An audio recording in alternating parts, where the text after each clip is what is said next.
अस्सलाम वालेकुम दोस्तों, उम्मीद आहे सब खुश हैं खैरियत सां हूंदा। दोस्तों अॼु आऊं हिकु अज़ीम ग्रीक फिलोसोफर जो कॉल ॿुधाईंदुमि तव्हांखे, दी ग्रेट सोक्रेटस यानी कि सुकरात।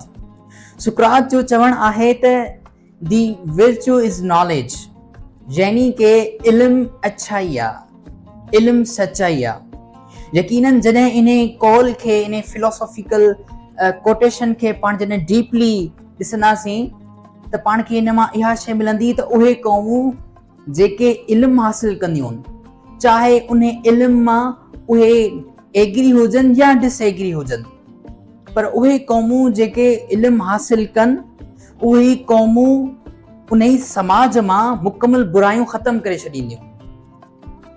त अॼु असां ॾिसूं उन कॉल जे तहत असांजे माहौल मुआशरे में इहो साॻियो माहौल मुआशरो पहिरियां ग्रीक्स में बि हूंदो।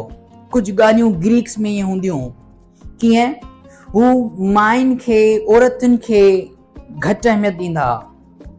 जॾहिं उहे औरतूं कोशिशि कंदियूं हुयूं इल्मु हासिल करण जे लाइ यूनिवर्सिटी या कॉलेज लाइ, त इवन दो कुझु अहिड़ियूं हिस्ट्री में औरतूं आयूं जेके हक़दार हुयूं नोबेल प्राइज़ जूं, उन्हनि खे सिर्फ़ु वुमेन यानी कि जेंडर जे बिहाफ ते उन्हनि खे नोबेल प्राइज़ कोन ॾिनो वियो।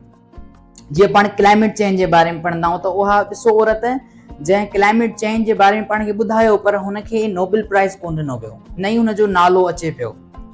सो बहरहाल त अॻे ग्रीक्स में हिकिड़ी इहा जहालत हूंदी तालीम जी। ॿी जहालत इहा हूंदी त जेको बि हुन सां इख़्तिलाफ़ रखंदो हो त हुनखे साड़े छॾींदा, हुनखे बाह ॾेई छॾींदा, या हुनखे उन शहर मां, उन ॻोठ मां, उन मुल्क मां, उन एरिया मां कढी छॾींदा। जे ॾिसो तव्हां एरिस्टोटल जो ॾिसो, एरिस्टोटल बि पंहिंजो जेको एथेंस शहर हो जिथे उहो इल्मु हासिल कंदो पढ़ंदो हो, जिथे हुनजा शागिर्द हुआ, त उते बि कुझु माण्हुनि, नामनिहाद माण्हुनि हुनजे इल्म मां तज़ाद पैदा कयो, हुन लाइ अहिड़ो माहौल पैदा कयूं जो हुनखे वरी वापसि वञिणो पियो या हुनखे उतां छॾिणो पियो उहो शहर, जेको सुकरात सां हिननि कमु कयो। सुकरात खे हिननि छो मारियो? हिस्ट्री में आहे त सुकरात खे हिननि इन बिहाव ते मारियो त सुकरात हमेशह सवाल कंदो, ठीकु आहे, हमेशह सवाल कंदो त अच्छाई छा आहे, बुराई छा आहे, इंसाफ़ छा आहे। त यकीनन उहे माण्हू, उहे क़ौमूं अॻियां वधंदियूं जेके सवाल कंदियूं, जेके